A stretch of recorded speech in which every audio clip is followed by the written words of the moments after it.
What up, y'all? It's Dev, SBMTG. We like it a magic. Here again with special guest Igby's Tale. As usual, you've been showing up a lot, bud. This guy right here.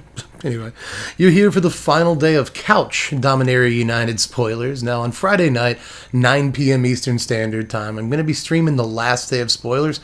And I'm also going to have a birthday this weekend, so it's going to be kind of a combination.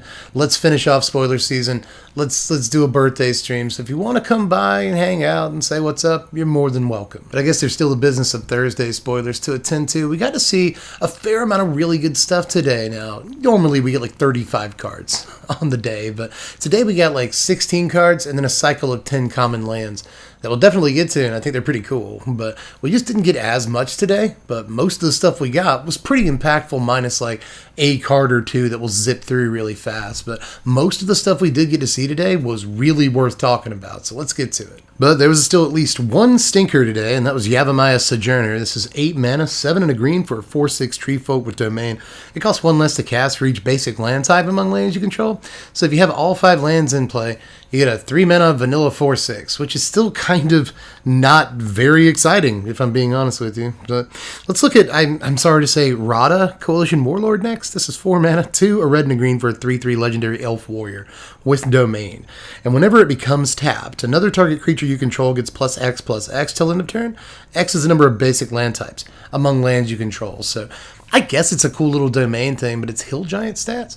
Now, if you can crew a vehicle or find some other way of tapping Radha the turn she comes into play, then she could have some value, like pretty immediately. So I like that about it, but outside of that one kind of niche interaction, it's kind of a poopy card. And we've seen a lot of not great uncommon legends. We've seen some that are among the best cards in the whole set. Kind of hoping that Radha would be represented as one of those, but I think she's on the lower end, to be honest. But let's take a step up in power level, definitely, and look at Smash to Dust, Relic of Legends, and Prayer of Binding next. Now, Smash to Dust is 2 mana, it's 1 and a red for a sorcery. It's modal, and you choose one of these 3 modes. You either destroy target artifact, or a creature with defender, or it deals 1 damage to each creature your opponents control. So I don't like the speed on this. Let me make that clear. I think sorcery speed does a lot to hurt this, but I do like all the things that it does, right? Like, this is interesting in standard sideboards mostly because it does the work of multiple cards and frees up some of those precious 15 slots. 15 slots isn't a lot, so when you have one card that does the job of multiple cards, that's at least noteworthy. And I guess the middle ability is worth precisely like 1/10 of the card's mana value or something like that. But altogether, destroying a creature with defender isn't impressive, but it might be important in draft, where that defender deck actually looks like more than halfway real. So cool little card here, and I think it's not beyond seeing some sparing sideboard play here, depending on what the standard format looks like. But we'll move on to Relic of Legends. This is 3 mana for an artifact that you can tap for a mana of any color, or you can tap an untapped legendary creature you control to add a mana of any color. That's really neat. You know, it's not the best mana rock I've ever seen at 3 mana. I mean, it's no Celestus, right? But at the same time, I mean, in the legendary deck, if you're into this kind of thing and you need the mana fixing anyway, oh, and, you know, suddenly you got a lot of mana fixing on all your little legendary dudes. And, like, you play a legendary guy and that dude can automatically, like, immediately tap for mana because the way this is worded, it doesn't matter if the thing is summoning sick. You can still just tap a creature you control, regardless of whether or not it has haste. So, you know, tap a couple of guys, play a guy, that guy taps, play another guy, you know, it could be fun. So I think this is really neat, especially, again, for limited. This is probably good if you have a bunch of, like, uncommon legendary dudes. It's probably great if you're trying to make a 4 or 5 color deck work. But, you know, depending on what we see in standard, I could actually see this working there if a legendary deck is real and wants precisely this. But some legendary decks might still go Celestus over this. It's really hard to beat that rock. Also, a pretty blunt name on this, to be honest. Not super imaginative. Just what do we call the rock that cares about legends? Relic of Legends. Print it, sure. Anyway, we'll move on to Prayer of Binding. This is 4 mana, 3 and a white for an enchantment with Flash. And when it ETBs, exile up to 1 target non-land permanent an opponent controls until Prayer of Binding leaves the battlefield. You gain 2 life. So this is supposed to remind you of Faith's Fetters, but it has Flash. It haveth Flash, and that's actually like a huge deal. I mean, at the end of the day, it's still like a 4 mana instant speed removal spell. And how good is that, really? Well, it's kind of okay when it gains you 2 life. It's like a Vraska's Contempt, right? It gains you 2 life, and it hits any non-land permanent, which is this huge spread, right? And Planeswalkers, enchantments, whatever. So I actually think that this is edge playable. Again, just the right kind of deck is going to look to play this, and it's not going to play 4, right? But some kind of blue-white control deck might actually really like the ability to take out any permanent type. Doesn't hurt your sort of draw-go philosophy, right? You can play this EOT or during your opponent's combat step. And the life gain is actually going to matter a little bit for decks like that to stand up to aggro. So I think that there's a lot of cool stuff about this, and 4 mana looks really kind of too expensive, but I think this is just barely playable, again, in one pile or another, from here to there. Now, before we get to like some really good cards from today, most of the rest of the cards from today are just unbelievable. They really are. But we got to look at the land cycle that we saw today.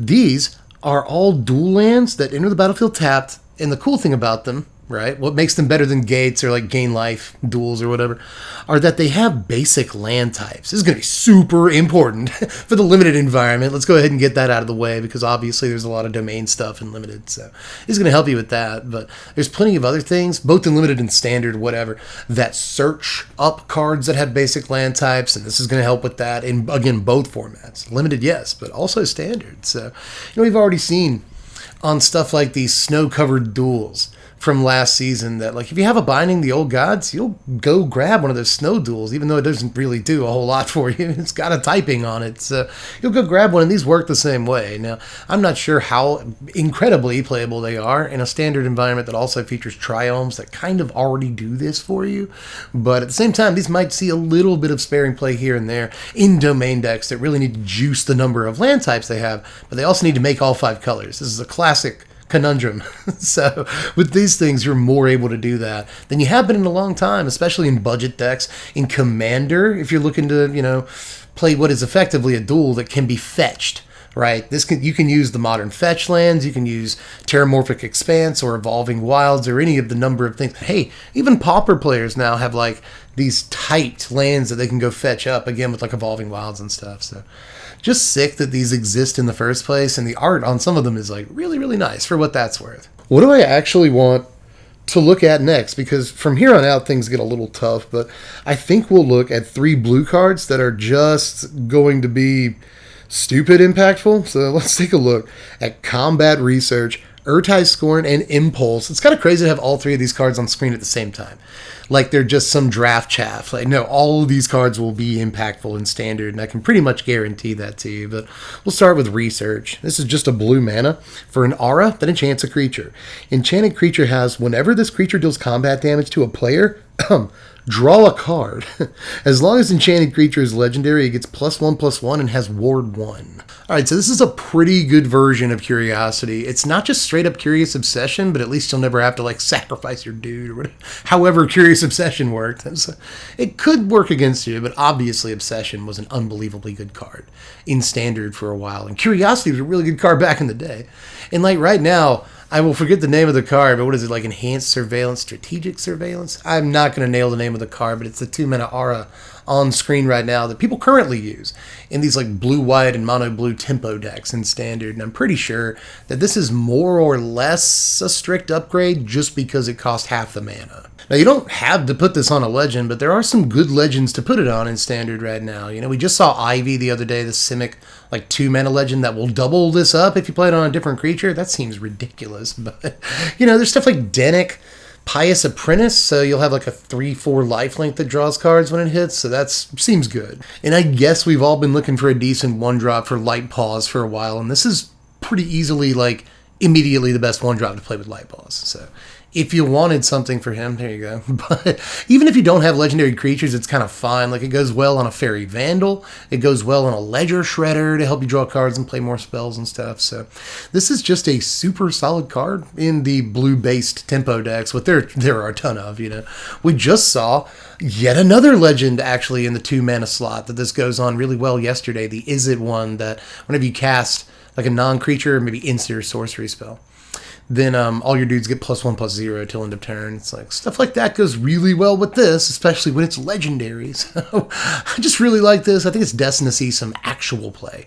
in Standard. It looks like a fantastic card, but there are 2 other cards on screen right now that kind of fit that base description. Now, if you've never seen Impulse, then you're in for a treat. This is a great Magic card from way back in the day that I have advocated for reprinting multiple times on videos on this channel. And now that we have it back, I'm not sure how I feel about it. In terms of power level, Impulse is just a very powerful Magic card. This is 2 mana, 1 and a blue for an instant. Look at the top 4 cards of your library. Put one of them into your hand, the rest on the bottom of your library in a random order.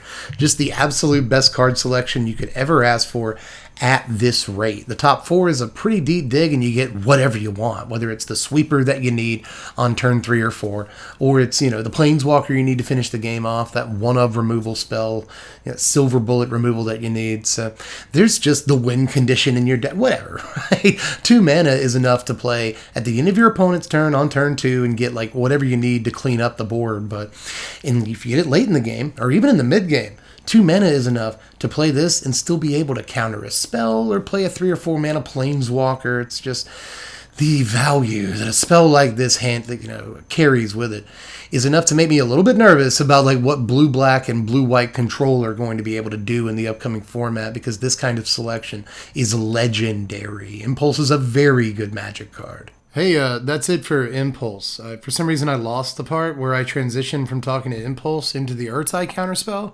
So when we go back to the video, I'll be talking about the Ertai counterspell. You may also notice, I don't know if you can see this, but there's some stuff on my face. There's some like fuzz on my face right here. And I haven't gotten far enough into editing to know if that fuzz is going to remain on my face for like the whole video. But I guess we'll find out together. All right, back to the video. We're talking about the Ertai counterspell. Now, this was one of the first spells that I read this morning when I woke up. I'm still bleary, I'm just half out of bed. Not even, I'm like a quarter out of bed. And I read this and I thought that it cost blue to cast if it was their second spell. But no, it just costs 2 to cast if it's countering their second spell. I still think that this is like super playable, right? And it's going to lead to some interesting situations as the control player, right? And against the control player for that matter. How do I sequence my spells? It's very important that you sequence them correctly. It often is the case that you want to bait the control player. I'm going to play something that's not that important to me first. Let's see if they counter that. And then I'm going to play the thing that I really care about. Try to get through this counterspell, right? Well, in this case, that's not necessarily a great idea, depending on how much open mana they have, especially how much open blue mana they have. Because you can cast something that you're just trying to bait them with, and they just blink at you, they don't care. And then you cast that planeswalker, and suddenly this costs them 2 mana. So they can either just afford to do it, period, or they can afford to do it and like cast Memory Deluge that turn, which is backbreaking. So, this introduces an interesting wrinkle in terms of playing against the counterspell player that we haven't really seen in a while. Unless you want to count the fact that we have had to play against like Make Disappear, Draw, or Disruption and stuff.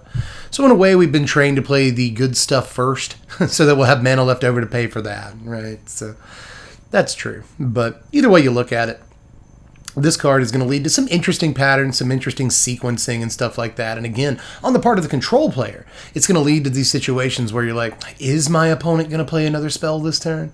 Should I keep this held back, or do I just let it go now, right? So, again, I like counterspells. This is going to sound weird coming from me. I do occasionally like counterspells, and I like some that lead to, again, these interesting moments that make us rethink sequencing, that make the control player rethink countering the first spell. It's just a cool little layer, and I think the spell is probably going to see a ton of play, even though it's just a glorified cancel.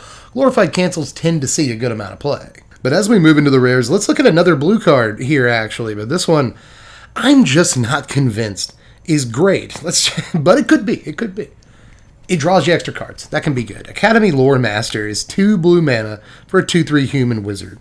At the beginning of each player's draw step, that player may draw an additional card.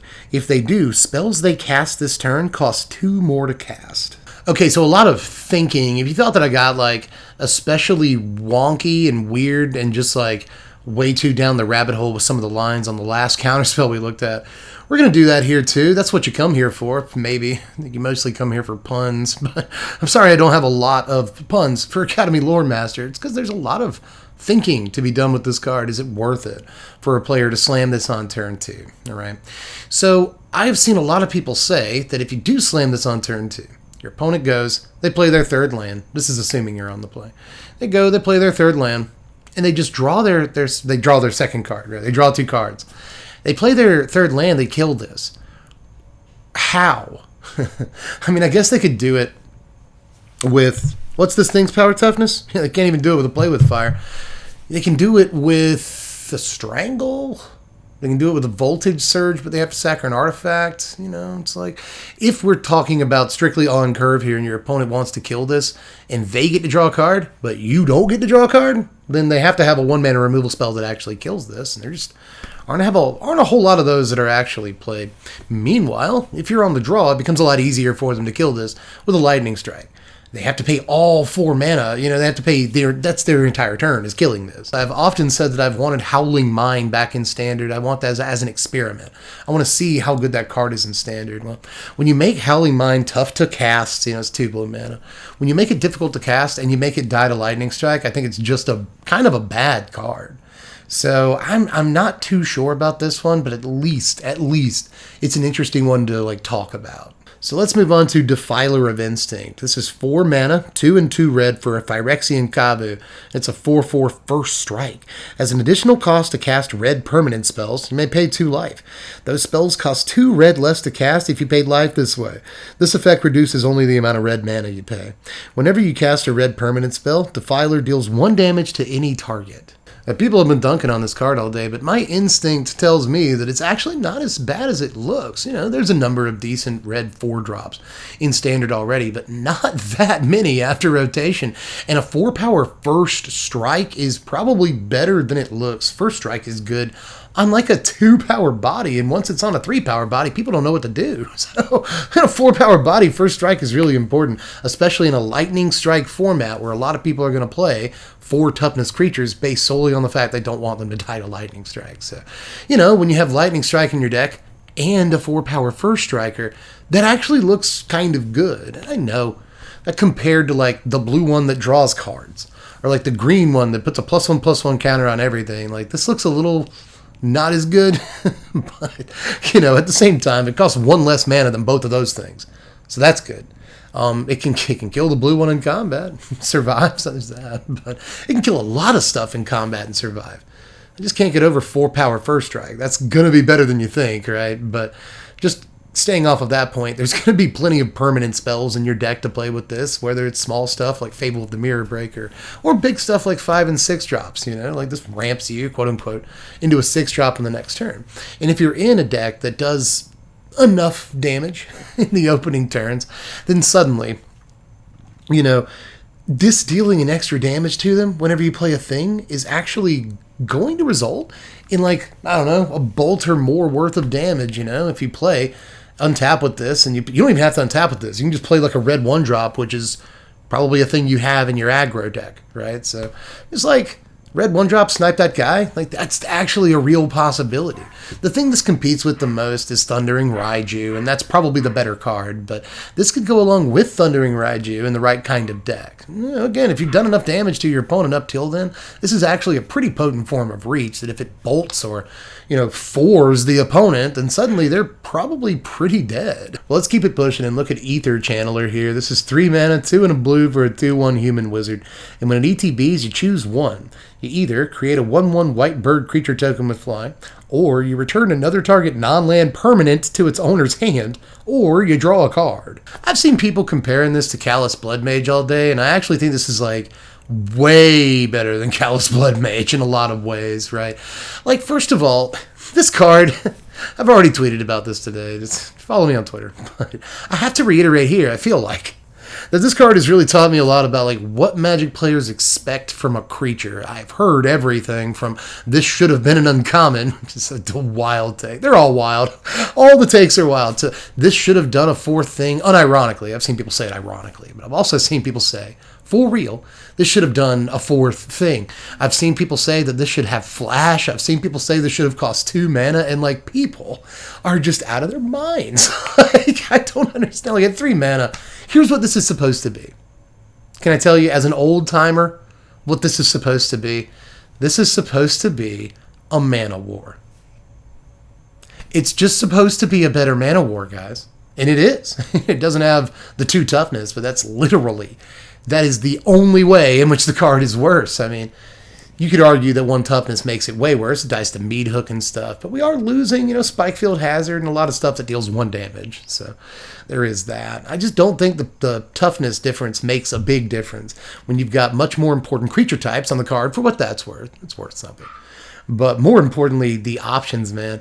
Mana War was a creature. It just boomeranged a creature and gave you a body, and it is a legendary card in Magic's history for the value it creates. But this can boomerang a non-land permanent. I think people are missing that. It boomerangs anything, which is kind of nuts, just like in and of itself. That's all it did. This would actually be like somewhat playable in and of itself, but like people sometimes played Extraction Mage or whatever that was called. What was the name of that card? Hold on. Exclusion Mage. I knew I was wrong on that. And it's Exclusion Mage is the card I'm thinking of. People played that card from time to time. And this creates like ridiculous tempo while also potentially just drawing you a card. That's good. Or potentially making a 1/1 flying body. And all 3 of these modes are just better than Callous Blood Mage, Blood Mage could make you a flyer. It made you a guy that gained your life. Like, who cares? I'd much rather have the flyer with evasion that can block like big beefy dudes in the air. Like, that's just a much better mode. Drawing a card, I don't have to lose a life. That's way better. It's just like, again, all the modes are better. And affecting the board state in a way that Callous Blood Mage couldn't, in the form of bouncing, again, a non-land, is just great. Like, I don't know. Again, in today's modern times where creatures are so pushed, I'm not 100% convinced that this does see all the standard play in the world, but I'd be a little surprised if we didn't see it here or there in decks that care about bouncing or flickering their own creatures or something like that. Just decks that care about ETB value. 5 years ago, this creature would have been the nuts and balls. Like, this would have been something that we were just freaking out about. This kind of ETB value is unbelievable. But nowadays, people are just like, this is Callous Blood Mage, and that wasn't good. And, like, it's in a different color. It's got different creature types. It does 3 not completely, but 3 different things. Like, all 3 things it does are upgraded. This is just a better card. It's in a color that can bounce and flicker things more often than black. It's a better card in nearly every way, and I think that it's somewhat likely to see some play because, like really look at the ETB value on this. Just the middle option is good enough. We'll look at Shadowrite Priest next. Let's talk about Magic cards. This is 2 mana, 1 and a black for a 2/2 human cleric. Other clerics you control get +1/+1. 3, 2 black, and tap and sack another cleric. You can't sack it. Search your library for a black creature card. Put it onto the battlefield, then shuffle. Onto the battlefield. That's pretty good, You can say that we're losing some good clerics, like most of the good clerics in this upcoming format, but there's still some good ones that stay, and we get some good ones in this set. We just got the new Elite Spellbinder. Somehow keeps the cleric typing, but yeah, as much as I hate that card existing, we got the new Elite Spellbinder, so that goes with this pretty well. And then LSL Core, my new lifetime partner. we got that the other day, and that's probably the card I'm most excited about in the history of Magic cards. So this goes pretty well with that too. It can go search up an LSL Core anytime that you need it. So there's a lot of cool stuff. This just goes and grabs, and in the meantime, it buffs all your clerics too. So I didn't necessarily have like clerics on my list of like what the black one would be, you know what I mean? Like what creature type the black one would buff. I thought it might be like zombies or vampires or something like that, but clerics is still fine. I like all the cleric love lately. Obviously he's going to be getting like historic and pioneer and explorer and whatnot, but I still think that standard has like decent cleric decks. And honestly, kind of a spicy take here, I don't think that all the cards in your deck have to be clerics in order to make this work. You just have to have, like 12 clerics, and you go get any black creature card that you want to out of your, and just slap it on the battlefield. It seems good. So, I don't think you have to be playing 28 clerics in order to do that. I really don't. So, could be kind of cool. Could be okay. I want to give it a shot. I'm into clerics, and hey, we're going back. I've already said this a couple of times, but we're going back to Ixalan next year, winter of like 2024, I think. So it's going to take a little bit longer than a year to get to Ixalan, but this card will still have a lot of time in standard by then. And you know, a good like 8-9 month run with some Ixalan clerics and whatever we get in the next couple of sets, this card could be real. Now let's check out Urza Assembles the Titans. A lot of folks hating on this one today. This is 5 mana, 3 and 2 white for a saga with read ahead. On chapter 1, you can scry 4 and then reveal the top card of your library. If a Planeswalker card is revealed this way, put it into your hand. On chapter 2, you may put a Planeswalker card with mana value 6 or less from your hand onto the battlefield. And on chapter 3, you may activate the loyalty abilities of Planeswalkers you control twice this turn rather than once. Okay, so you can just play this on turn 5 or whatever and slap down a 5-mana Planeswalker. Kind of no harm, no foul. Like, you lost 2 cards. I think that's probably people's hang up, is that you sort of 2-for-1 yourself to do that. I could have just played my Planeswalker, but on the next turn, you kind of get to play your Planeswalker's loyalty abilities twice just for free. Like, with all your mana untapped, that seems really good. But if you play this on chapter 1, yeah, your opponent will probably see it coming. You know, they know you're going to draw the Planeswalker. They know you're going to try to play it for free, so maybe they remove this. But even if they don't, you still got the Planeswalker. You still got the card advantage, you know, which is kind of fine. You don't even have to put a Planeswalker on top. You don't even have to reveal the top card. Just kind of look at the top 4 cards and rearrange them, which is, well, put some on the bottom or whatever. Well, actually, is it rearranged? Scry 4? Yes, you can put some on the bottom. So a Scry 4 isn't terrible. It's not great for 5, but could be worse. You know, again, if your opponent sees what Planeswalker you put in your hand, that could be detrimental, but you could always give them the old switcheroo. You know, put like a 4-mana Planeswalker in your hand and then slap down a 6-mana Planeswalker for free with all your mana untapped. That's the powerful part of this card, is that if you get to chapter 2 with all of your mana untapped, I mean, maybe you play it for 5 mana, go straight to chapter 2. You can't do that, but if you play it on chapter 1 and then the next turn, it's still in play, and you get to just play a free Planeswalker and have all your mana untapped to counter spells, remove dudes, play another Planeswalker, play a big fat guy, whatever. Like, that is really good mana value all in one turn, even if you had to pay a little bit up front for it. So I kind of really like this. I mean, in Super Friends decks, in Planeswalkers decks, in plain English, it contends with Planeswalkers in the 5-drop slot. So, you know, there is that. But being able to find a Planeswalker, play one for free, get double loyalty abilities. Like, if you have like 2 or 3 walkers out, like, even if you just have 2 walkers out, this final chapter is kind of like bananas. So I like this a little bit more than everybody else does. And yeah, it's 5 mana. It doesn't get you all the mana value that you want, but I think that people are vastly underestimating this. And even though it might not see all the standard play in the world, this is another one where everyone in the world would be really surprised if this ever showed up. But I wouldn't be that surprised. There's a good amount of value here. The last couple of cards of the day, let's look at Silverback Elder next. This is 2 and 3 green, 5 mana, for a 5/7 ape shaman. Whenever you cast a creature spell, choose one. Either destroy target artifact or enchantment, or look at the top 5 cards of your library. You may put a land card from among them onto the battlefield tapped. Put the rest in the bottom of your library in a random order, or you just gain 4 life. Yet another 5-mana dude that must be untapped with in order to be, like, really good, but he's got 7 toughness, you know. It's fairly likely that you'll untap with him, even if you have to block with him. So it's probably okay. I've seen people compare this to Elder Gargaroth, and I think it's just because it's a 5-mana green guy that's kind of big and has 3 abilities. But this is kind of like very different than Gargaroth. Again, people just like to be like, oh, the blue guy's like Callous Blood Mage because it's kind of the same thing. And like, I'm guilty of this too. I don't know why I'm so mad. Like, you can compare it to certain cards. But like the blue guy, you can't say he's going to be bad because Callous Blood Mage was bad, because they're not the same card. The blue guy's better. I think Elder Gargaroth might actually be just slightly better than this guy. If you can keep this on the table and play like a dude or 2, it's really good. Catches you back up against aggro if you need the life, I guess it can do that. Busting an artifact or enchantment, sexy, you know, it's pretty good. Like every time you play a creature, bust up that's so good. That's pretty good. And then like ramp, you know, ramping is fine, I guess. You know, you play this on 5. Still need a couple of lands to get that Titan of Industry. This is yet another Titan of small business, isn't it? See, there I go, comparing it to a card it's not really like at all. But I guess just like Titan, this has 7 toughness, costs 3 green mana to cast, and it's pips, and can bust artifacts and enchantments, and also gains you life. So a fair comparison. You know? But it's kind of a mini Titan. the VP of industry, right?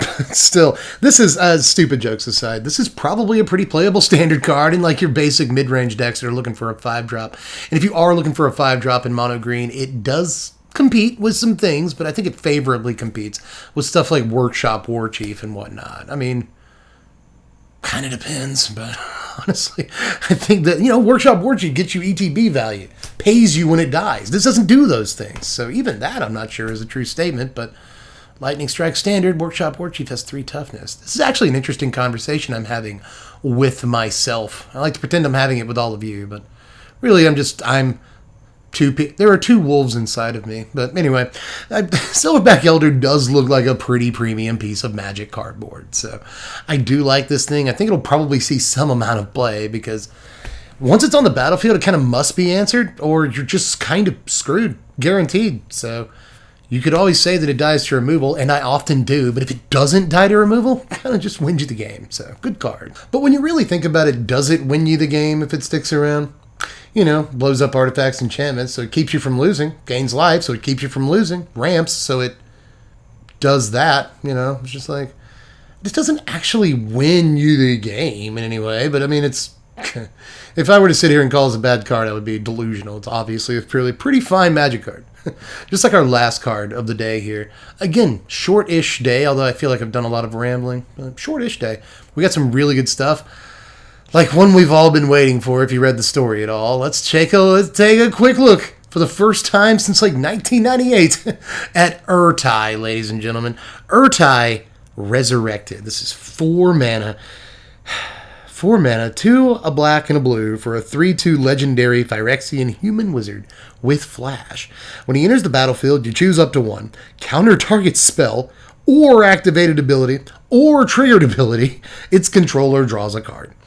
Or you can also, if that wasn't good enough, you can destroy another target creature or planeswalker and its controller draws a card. Yeesh!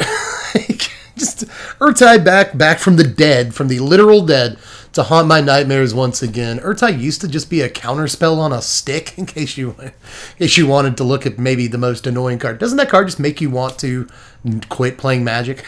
just seeing that it exists in the first place. This one is a little bit like that. In some ways. I imagine blinking this at instant speed is disgusting. We do have like Obscura Interceptor in the format already, and I guess Overcharged Amalgam counts, but like Interceptor's the one that actually sees play. However, this just removes things. Just straight up removes a thing forever. It counters a spell. Somebody put it really well earlier. When comparing this to Obscura Interceptor, it looks like you want to say, well, this lets them draw a card. Interceptor doesn't do that. Interceptor actually does let them draw a card, and the card it lets them draw is the spell you target with it, right? Or the creature that you target with it. And that's true, because it just sends it back to their hand. So they effectively draw that really good thing you don't want them to have all over again. With this, there's a fairly high chance that you counter a critical spell with it, or you destroy a critical creature for them to have out, and they draw a land, or just whatever. Maybe they draw like into another creature or something, but it's not the thing that provides the engine for their deck or whatever. You killed their whatever that thing is called. We just looked at Silverback that guy. Maybe you kill that guy and they get a 2-drop and you just kind of don't care. So I think this thing is actually like kind of incredible and probably better than Obscura Interceptor. It's easier to cast. It still has the flash. The body is debatable. It doesn't have like keyword abilities, doesn't have lifelink. It's not scalable the same way Interceptor is. I mean, you could really debate the body a lot, but the fact that this can like destroy a permanent on the battlefield, or just straight up counter a spell on the stack, or for that matter, like, let's not forget activated abilities and stuff like that. That's also on the card and tends to matter a lot more than people think it does. So this card is just like incredibly versatile. It deals with the board state, or it deals with the stack, whichever one you need at that time. And it comes with a serviceable body. So just, like, this, not going to like run it up against this thing. And at this point, it's kind of like, I mean, I couldn't blame anybody for feeling like when it comes to the Phyrexians, like if you can't beat them, join them. So it's stuff like this. So, I'm both going to love and hate this card, just like it was back in the day. I'm just going to love and hate this card for the next 2 years. Such a long time to have to deal with a force like Ertai. So, hyped that he's back. For some reason, it's like my biggest nemesis in Magic of all time. and yet, I'm glad to see Ertai back. I popped like crazy for the story article where Ertai, popped back up. So, I guess it's good to have you back. You look very annoying. You look so annoying, dude. But that is all of the spoilers for the next to last day, the penultimate day. Let's use a fancy word. The penultimate day of spoilers here. Again, tomorrow, really probably tonight as you watch this, I'm going to be sitting in the Twitch streaming chair over there in the editing dev chair. To do a little bit of streaming for the last day. They usually dump about 50 cards on us the last day, and although not all of them are great, we'll sift through and we'll pick out the best cards, because there's always some hidden gems on the last day. We'll pick out the best ones on stream. We'll celebrate the old birthday and our time together as Magic the Gathering players and stuff like that. We'll just have a good old time. We might play some other video games for all I know. I'm still itching to play Bone Razor Minions. In case you didn't know this, in case you're a YouTube-only watcher, I am currently number 2 in the world with the vampire character on Bone Razor Minions. I am pushing hard for number 1 in the world. We'll get there. I'm only 4,000 points away. The number 1 score is 408,000 points. I currently hold 404,000 points in second place, so only about 1% separates me from first place. We will make the push. We will get there. I will be number 1 at that game.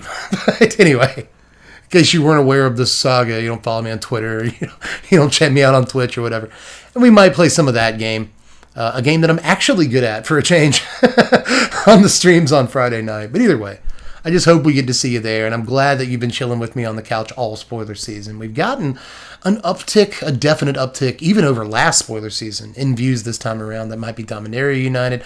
That might be because we've been building ahead of steam and getting some momentum lately. I don't know, but either way, I'm just really glad that you guys are hanging out with me this season. I really appreciate it.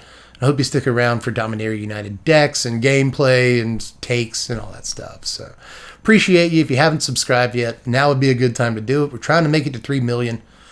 We're at about 126,000 now. So, we got a ways to go, but we'll make it there with your help. You can also like the video. Check out the Twitch streams. I've already said that, but, muscle memory. I talk about Twitch after. It's the like and subscribe. But you can also check out the Patreon. It's $1 a month to vote on what content we do all during Dominaria United season. So, I feel like that's worth $1. It really helps support the channel like a great deal. So you're doing that for me too. Go over there, link in the description, and of course, link in the description to all the spoiler videos we've done so far too. But I gotta get out of here for now. I just talk. I don't know how you tolerate that. I just ramble. So really, I guess my biggest thanks is for being here at all and dealing with me, because boy do I talk. But I guess what's the point of a YouTube video if not that? But I love you all. Thanks a lot. You mean the world to me. And I will catch you cats later. I'm Deb from The Place. Thanks for watching, Wizards. Spread love and be kind.